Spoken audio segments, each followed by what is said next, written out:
আলু গাছে প্রথম স্প্রে করবেন 15 থেকে 20 দিন বয়সে।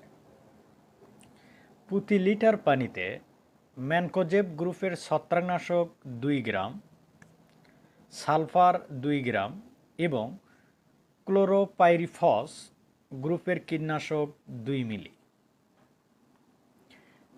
ম্যানকোজেব গ্রুপের ছত্রাকনাশক বাজারে যে নামে পাবেন, যেমন ডাইথেন M45, ইন্ডোফিল M45, এদের যে কোনো একটি প্রতি লিটার পানিতে 2 গ্রাম। ক্লোরোপাইরিফস গ্রুপের কীটনাশক যেমন ডার্জবান 20 ইসি, সেতারা 55 ইসি প্রতি লিটার পানিতে 2 মিলি। সালফারের জন্য কুমুলাস বা থিওভিট 2 গ্রাম প্রতি লিটার পানিতে ব্যবহার করতে পারেন।